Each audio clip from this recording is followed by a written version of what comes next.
आइए एक ऐसी थियरी पर बात करते हैं जो सीधे तौर पर हमारे वजूद, हमारी एग्जिस्टेंस पर सवाल उठाती है। सोचिए जरा, क्या हो अगर हमारी ये दुनिया, हमारी ये रियलिटी बस एक इल्यूजन हो, एक छलावा हो। सुनकर किसी साईफाई फिल्म जैसा लगता है ना? लेकिन आज हम इस डीप एनालिसिस में देखेंगे कि क्या वाकई इस बात में सच्चाई हो सकती है कि हमारी रियलिटी किसी ने आर्टिफिशियली डिजाइन की है। जरा एक पल के लिए रुकिए और इस बारे में सोचिए, क्या हो अगर हमारी पूरी जिंदगी सिर्फ एक सिमुलेशन हो। ये ख्याल ही अपने आप में कितना टेरिफाइंग है। क्या हम सब बस एक बनावटी रियलिटी के अंदर कैद हैं जिसे कोई ऐसी ताकत कंट्रोल कर रही है जिसे हम देख तक नहीं सकते? ये कोई नया सवाल नहीं है। सदियों से दार्शनिकों और अब टॉप साइंटिस्ट्स को ये उलझन परेशान कर रही है। तो चलिए इस थ्रिलर के पहले हिस्से से शुरुआत करते हैं। रियलिटी या सिर्फ एक कोड? वो मोमेंट जब हमारी आम जिंदगी का ये छलावा, ये इल्यूजन टूटने लगता है।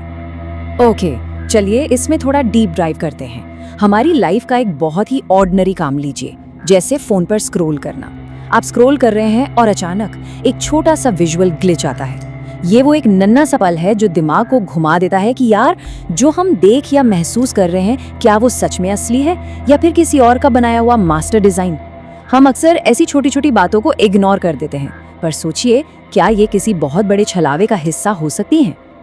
और यहाँ सबसे बड़ी बात यह है कि ये सिर्फ किसी हॉलीवुड साइंस फिक्शन मूवी की स्क्रिप्ट नहीं है।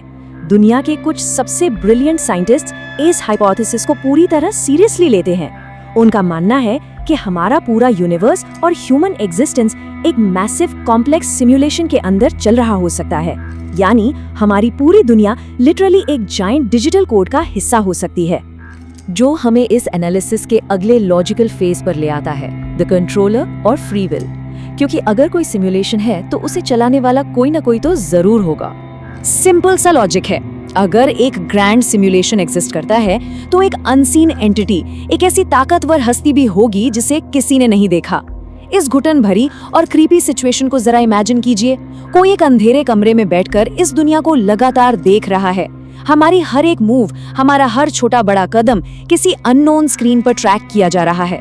ये विचार ही लिटरली रोंगटे खड़े कर देने वाला है।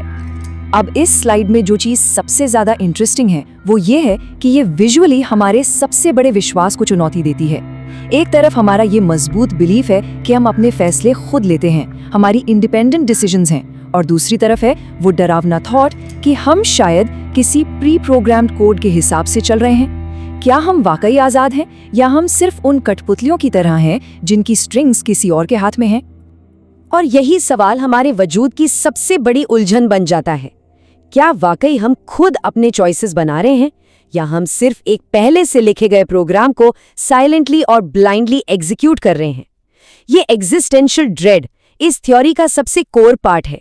ऐसा लगता है जैसे ह्यूमन फ्री विल एक कंप्लीटली फेक कॉन्सेप्ट हो और हम सब ठीक वीडियो गेम कैरेक्टर्स की तरह अपने असाइंड रोल्स प्ले कर रहे हैं। आइए अब इस नैरेटिव के तीसरे हिस्से पर आते हैं, सिस्टम ग्लिचेस और डेजा वू, वो अजीब रियल वर्ल्ड एक्सपीरियंसेस जो इस थ्योरी के सबूत बन सकते हैं। डेजा वू, इस अजीब से फीलिंग का एक्सपीरियंस कभी ना कभी तो सबको हुआ होगा, राइट?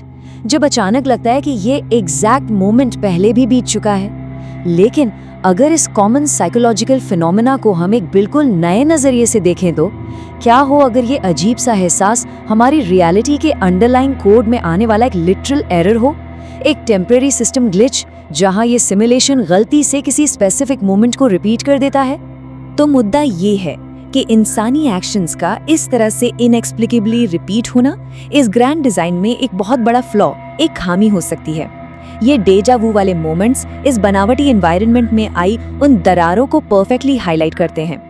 ये इस बात का एक स्ट्रॉन्ग इशारा है कि ये पूरा सिस्टम उतना परफेक्ट नहीं है जैसा लगता है, बल्कि इसमें लगातार बग्स आ रहे हैं। और अब हम बढ़ते हैं इस एनालिसिस की आखिरी और सबसे डार्केस्ट हिस्से की तरफ, द एंडलेस सिमुलेशन ट्रैप, जहां इस पूरी सिचुएशन का असली हॉरर कंप्लीटली अनमास्क होता है। जरा इस टेरिफाइंग क्लॉस्ट्रोफोबिक सिनेरियो को नैरेट कीजिए अपने दिमाग में। कोई इस ट्रैप से बच निकलने का रास्ता ढूंढ रहा है। वो एक बाहर निकलने का दरवाजा खोलता है इस उम्मीद में कि बस अब आज़ादी मिल जाएगी। लेकिन उस दरवाजे के ठीक पीछे उसे क्या मिलता है?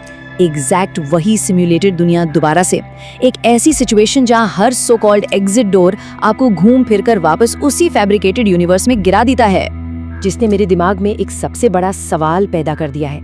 अगर ये सच में एक सिमुलेशन है तो क्या यहाँ कोई एग्जिट एक्चुअली एग्जिस्ट करता भी है? क्या इंसानियत कभी इस डिजिटल प्रिजन से ब्रेकआउट कर पाएगी, या फिर यहाँ से निकलना अपने आप में एक फंडामेंटल इम्पॉसिबिलिटी है? लेकिन पता है, जो सबसे बड़ा खौफ है ना, वो सिर्फ बाहर ना निकल पाने का नहीं है। असली हॉरर, द फाइनल फियर, इस बात में है कि हम पहले से ही इस कोड के अंदर कंप्लीटली ट्रैप हो चुके हैं और हमें अपनी इस कैद का कोई दूर दूर तक कोई अंदाजा नहीं है। हम कंप्लीटली ब्लाइंड है, हम पहले से ही फेज हुए हैं और हमें लगता है कि हम आजाद हैं। इस बात को एक पल के लिए ठीक से प्रोसेस होने दीजिए। रियलिटी शायद सिर्फ एक भ्रम है और हम सब सिर्फ उसके किरदार हैं। क्या हमारी जिंदगी वाकई हमारी अपनी है, या हम बस किसी और की स्क्रीन पर चलने वाले कोड्स का एक जाल हैं? ये एक ऐसी चिलिंग सच्चाई है जो आपके पूरे अस्तित्व पर सवाल उठा देती है। तो अगली बार जब आप अपने आसपास देखें तो ये जरूर सोचिए कि जो हम देखते हैं क्या वो सच में वैसा ही है।